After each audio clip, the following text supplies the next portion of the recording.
A reminder to those of y'all who need it, protesting is supposed to make the privileged uncomfortable, okay? People standing outside the Oscars and inconveniencing public figures is a good thing. Make these people uncomfortable. Make them have to acknowledge it. Make them have to speak on it. Stand where there's going to be press. Get in the way. We have to keep this in conversation. The goal of protesting outside the Oscars is not to beg celebrities to agree with us. It's to put it in people's faces. It's also a good reminder for many of us how self-centered most of these celebrities are. That they see it as more cruel that they are being slightly inconvenienced on their way to an award show than the fact that children and innocent civilians are being harmed every single day with our tax dollars. Tell me where you stand politically without actually telling me. I disagree with people when they say that the system is flawed. The criminal justice system isn't broken. It was built off of racism and classism. It was built to suppress us and protect the ruling class. It's working the way it was designed to. Rich people cannot exist without there being poor people who sell their labor for a wage that they can barely get by with. But the thing is, the rich are fully dependent on the working class because they can only accumulate their wealth with the value created through our labor. Poverty isn't just this thing that happens when people don't work hard enough. It's a feature of capitalism. Capitalism cannot be reformed. It needs to be completely dismantled for actual change, because we're not getting anywhere. Want some radical movies, but you don't want them to be a million years old. So here's 5 leftist films from this last decade that you should add to your watch list. Shown is an incredible documentary about the landless workers movement, a Marxism-inspired movement that reclaims land from landlords that are just letting it go to waste. Its politics are amazing, and it's eye-opening in showing you how many natural resources are drying up and being gatekept from the poor in such a rich country. Triangle of Sadness is one of the funniest films I've seen in a long time. It's a satire of the bourgeois class, and it talks about them going on a cruise ship that goes massively wrong. With every act of this film, I feel like it totally reinvents itself, so its creativity is boundless. Rest in peace, Charles B. Dean. She was amazing as Yaya, but unfortunately died too soon. Sorry We Missed You gives a voice to all the people who were drawn in by app-based freelance jobs that gave them a sense of autonomy, only for them to be thrown into economic precarity. It's heartbreaking, wonderful, and super down-to-earth, and I highly recommend watching it. From a sad sorry to a funny sorry, Sorry to Bother You is an incredible absurdist comedy about a black telemarketer who discovers wild success by just speaking to his customers in a white voice. Boots Riley, by the way, is an incredible leftist writer and director who was previously in the legendary anti-capitalist rap group The Coup. I'd highly recommend checking out his new show, I'm a Virgo. From the director of Coraline, Wendell and Wild stars Key and Peele as 2 stop-motion demons who manage to trick a child into letting them leave hell and enter Earth. Shenanigans ensue, obviously. It might not be a perfect movie, but for a family film, this film has some great messages. It talks about privatization, corporate greed, labor issues. It has some really great trans representation. It's a really lovely film, and I love what it stands for. Let me know what other films you want me to recommend next. I'm working on a bunch of stuff based on your suggestions, and I'm so excited to show you what else we've got in store.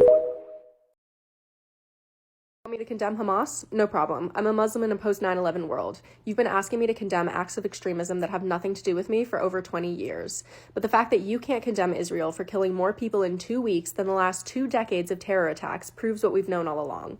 That our lives don't matter to you. That the rules of violence change based on who you are, what you look like, and if the media decides you are worthy of humanity. Not to be too grew up under George W. Bush, but using the term terrorism politically as a rhetorical tool to differentiate between acceptable and unacceptable forms of organized violence marks someone as unserious and generally beneath consideration. Unaliving 40 kids with terrorism is way worse than unaliving 4,000 kids with war. Oh, okay, gotcha, thanks. I will never listen to anything you say ever again. CNN has reported that the weapons shown in the tour filmed by the Israeli occupation forces after storming Al-Shifa Hospital is less than the amount of weaponry at the hospital when international news crews arrived. Israeli-wood producers need to hire a better continuity team to ensure the set remains the same between press propaganda tours. Imagine being dumb enough to think Israel isn't targeting civilians on purpose. I began class today by asking students, how are you? One of my students told me 27 members of his family were unalive today when their building was destroyed by Israeli airstrikes. Then everyone broke into tears. A gentle reminder about shadow banning right now. This is what happens when I post videos about little mice smiling in flowers, and this is what happens when I post watermelon-related content. Sometimes what happens is a video will not show up on the For You page, it'll only show up in someone's following feed, so remember to follow creators when you see them and they're posting political content that you like. I've tagged some more people below that I highly recommend.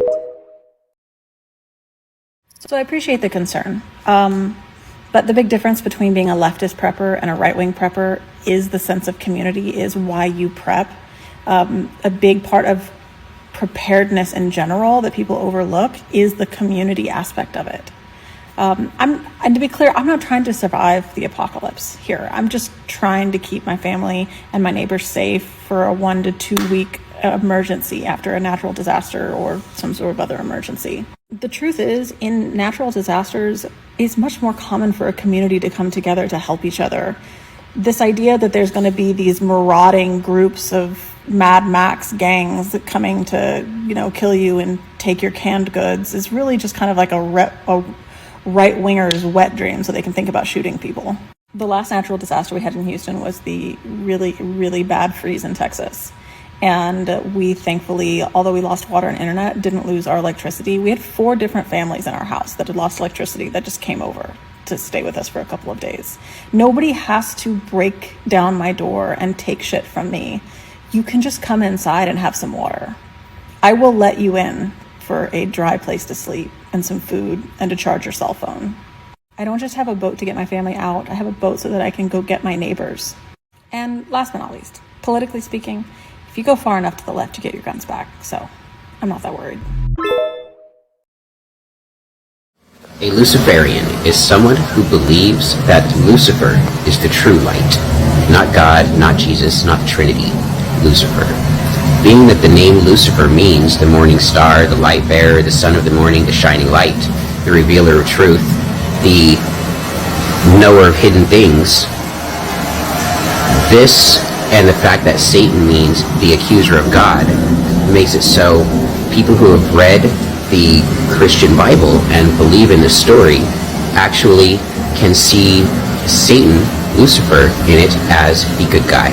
For when you read the entirety of the Bible, Satan doesn't do anything bad to anyone. It's always God. Signs that you may have undiagnosed autism: struggling to make eye contact, getting upset when people touch you, get too close to you, having certain special interests that you have no problem focusing on.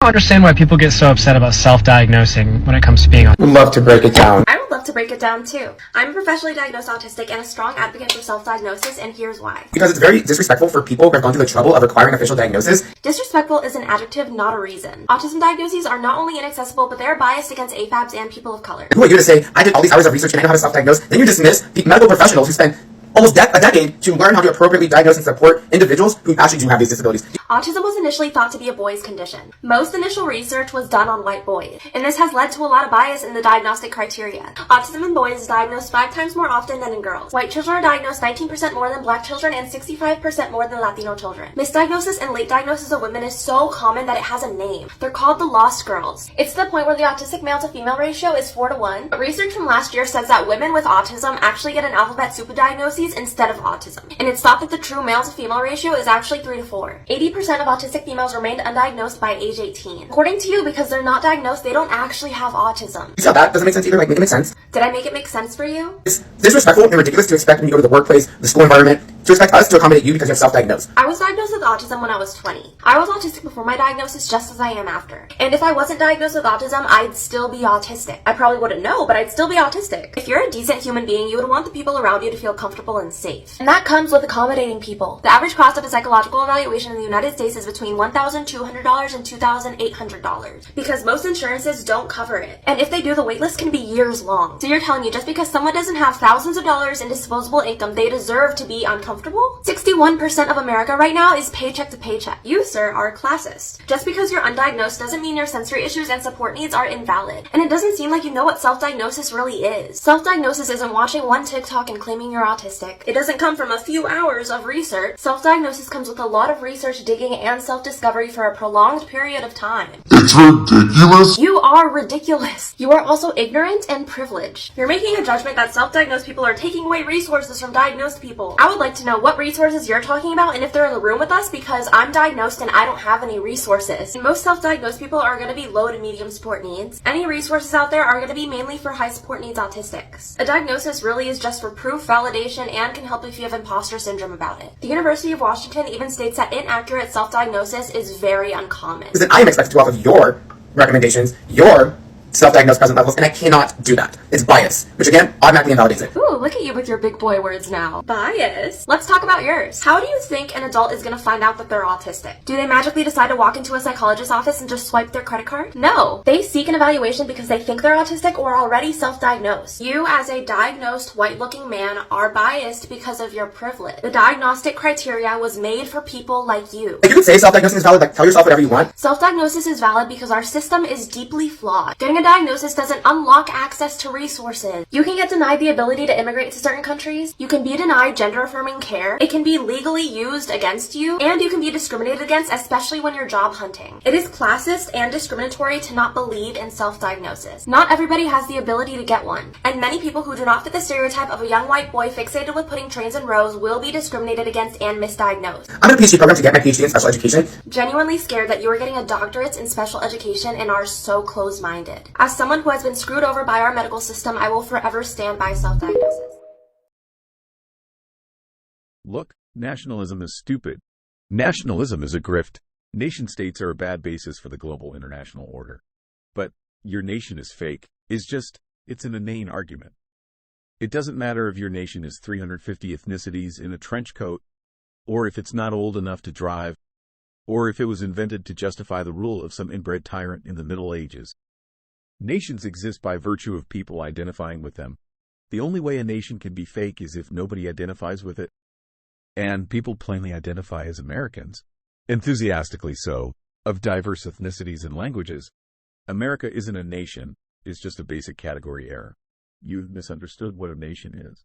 It's not a bloodline or a patch of land or even something that has to be philosophically coherent and defensible. It's a feeling. It's a vibe. You think Germanness is any more coherent than Americanness? It's completely fucking arbitrary. They all are. I can definitely understand what this person is saying with this. Whether or not something is a nation isn't dependent on how long it has been around, most of all.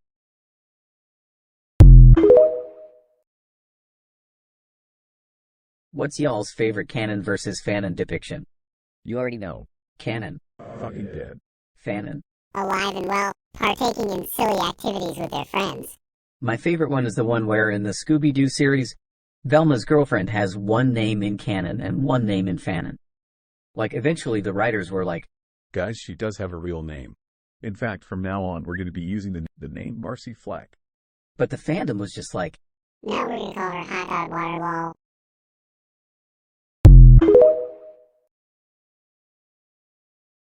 if you know someone who is diabetic, they should know that 92% of House Republicans just voted against a standalone bill that would simply cap the cost of insulin at $35 per month. I can't exactly say that I am surprised, to be honest.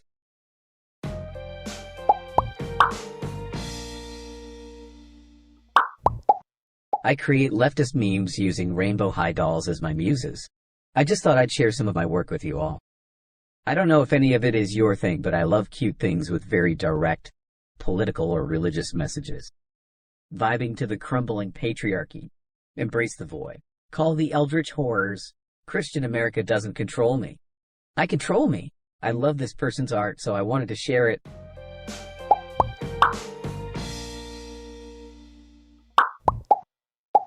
Just need to start going to the gym. Which is true. We do need to start going to the gym. Okay, there's a lot missing from this video, and I'm just gonna politely push back on it because as somebody who read this exact same tweet and made the same mistake of thinking like it meant just do what you can so you can do more for others who cannot, that's not what that person was tweeting. And it's really insane because like I didn't realize that like there was more to that tweet that they were saying. But they were actually saying some wild ableist mess. They were talking about there's no excuse if you can't work through a physical injury because they were able to push past their own disabilities and now they can do X, Y, and Z. They also ended that thread by saying if you don't work out, you just want someone to carry you. some people do need to be carried, like, and there's nothing wrong with that. And then telling people that they need to grow the fuck up. This is not an example of being soup or whatever that video was, talking about like how some people feel excluded if they're not being directly addressed. No, it was just a lot of disabled people, a lot of disabled leftists, respectively, being like, yeah, not all of us have this capacity to do that, and like we're like, it's fine if you can't. Telling people that there's no excuses for why they can't work past their disabilities, either cognitively or physically, is an ableist fucking lie. Like, good for you that you were able to do that. That's not the reality for everyone else. And ending all of these tweets with there's no excuse, there's no fucking excuse. Did you train today because a fascist trained today? Like, oh. And the crazy thing is, like, a lot of revolutionaries in history were disabled. So, like, where do we go from here? Because people were bringing up the fact that, oh, like, the Black Panthers, they would have definitely looked down on you guys for not training. The Black Panthers were working with disabled folks and had disabled Panthers. Listened to their needs and then just moved accordingly. Marx himself was disabled, which informed his analysis on working and productivity. Like, we can be in the gym from fucking sunrise to sunset, but what is that gonna do in the face of police? You think we're all gonna be able to tackle cops with our bare bodies? Like, and it's crazy because, like, we are witnessing people experiencing genocide right now in real time. Do you think like Palestinians are like running drills in their spare time? Like they're like doing laps around rubble to fight IDF and IOF soldiers? The genuine revolutionary shit that Palestinians in Gaza are doing right now is looking out for their community, as in providing medical care and assistance when there's no hospitals around. Finding food in places where resources are scarce and being able to alchemize that for your community so you can have some sustenance, as minor as it can. Because Palestinians have plant knowledge, they were able to figure out that olive oil could be used as a natural healing. That's what we talking about, oh, you just want someone to carry you. We were literally witnessing thousands of Palestinians forcibly moved from one city to another. And how many times did we see people pushing or carrying their disabled family members for fucking miles? Did you expect them to just be left behind because they couldn't walk dozens of miles on foot, carrying all their belongings if they still had any, mind you? Like, the majority of people were genuinely trying to be like, yo, this could have been a conversation for able-bodied people to say, hey, like, we should be doing as much as we can for those who can't. But instead, a lot of people just fully decided this is the moment to like reveal that they are ableist as fuck, actually, because they want to be on some active vigilante type main character. Like, you cannot outrun a bullet. I'm so sorry. You can't outrun an airstrike. You can't outrun weaponry. The most physically fit people in history have also gotten clapped by a bullet. Look at what was happening in Vietnam. Why do you think all those soldiers got PTSD? People were successful because they knew their land, they knew their history, they knew their resources, and they knew how to look out for each other. This survival of the fittest, social Darwinist shit that y'all are like bringing up, like, it's really worrying. And the fact that like a lot of y'all, like, it was kind of impossible to like determine if you were like a literal fascist or a leftist, like, that's very deeply concerning because it should not be that fucking hard. Like, we as able-bodied leftists, like, it's very shameful to like witness and hear a lot of this discourse and like chalking it up to people just being sensitive and people just like not wanting, like, they're feeling like they're not excluded and they're throwing a tantrum. Like, that is a really gross misunderstanding of what is happening and what's being talked about and what's being discussed. Like, the most important shit that we need to be learning is how to stop the harm and stop the bleeding when it happens, because it is inevitable. Because there will be death, because there will be harm and injury. We need to be figuring out how to stop, and that's not throwing your body in the line of direct fire from a militant. If you're a leftist and you work in healthcare or you work in the medical field, are you teaching people how to bandage wounds, how to sew wounds, how to check for health problems? This is all information that should honestly be readily accessible and should be known by everybody, but it's withheld because we need to have a for-profit healthcare industry. Do we know the local foods and herbs and plants in our community and what those can be used for in a time of crisis? Do we know how to fix electrical grids? Do we know how to build shelter? Do we know how to sew? Are you just genuinely good people? Do you know how to have interpersonal relationships with people? These are all, like, this is all fundamental knowledge that will